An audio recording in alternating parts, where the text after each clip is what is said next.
من اتا عرافا، جو آدمی کسی ایسی آدمی کے پاس گیا، فسألہ، اور اس سے سوال کیا، ثم صدقہ، اور جو اس نے جواب دیا اس کی تصدیق بھی کی۔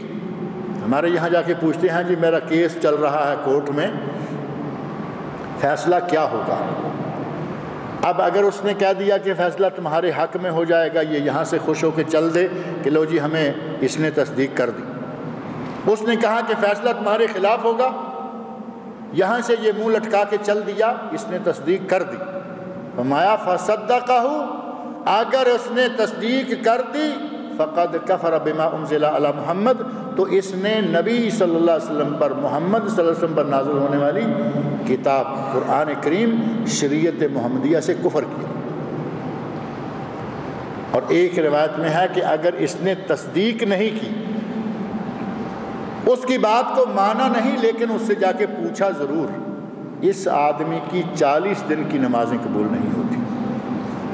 میرے بھائی، اپنی نمازوں کو، اپنے روزوں کو، اپنے اعمال کو، حج کو، عمرہ کو، ان تمام کو عند اللہ اگر قبول کروانا ہے تو خلوص کے ساتھ کریں، اللہ کے لیے کریں، نبی صلی اللہ علیہ وسلم کے بتائے ہوئے طریقے کے مطابق کریں، اور دلوں کو ٹٹول کر دیکھیں کہ کہیں یہاں کوئی شرک ورک تو نہیں بھرا ہوا۔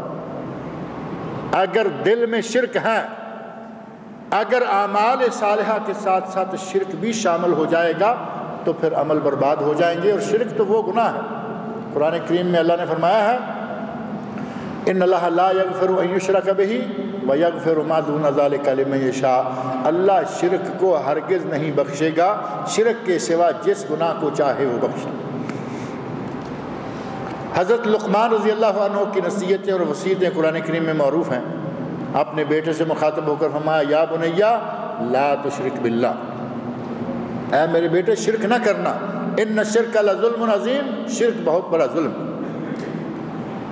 اور سورۃ الانعام میں 18 پیغمبروں کے نام لے کر اللہ رب العزت نے 18 پیغمبروں کے نام لیے،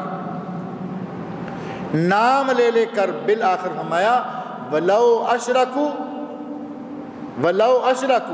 اگر یہ سارے کے سارے بھی شرک کریں تو ان سب کے اعمال بھی برباد ہو جائیں۔ اور نبی اکرم صلی اللہ علیہ وسلم سے مخاطب ہو کر امام الانبیاء والرسل حضرت محمد رسول اللہ صلی اللہ علیہ وسلم سے مخاطب ہو کر فرمایا وَلَقَدْ أُوحِيَ إِلَيْكَ وَإِلَى الَّذِينَ مِن قَبْلِكَ، اے میرے نبی آپ کو بھی وحی کی جا چکی ہے، آپ سے پہلے لوگوں کو بھی وحی کی جا چکی ہے، لَإِنْ أَشْرَكْتَ لَيَحْبَطَنَّ عَمَلُكَ لَيَحْبَطَنَّ عَمَلُكَ، اے میرے نبی اگر تم نے بھی شرک کیا تو میں تیرے بھی سارے اعمال برباد کر دوں۔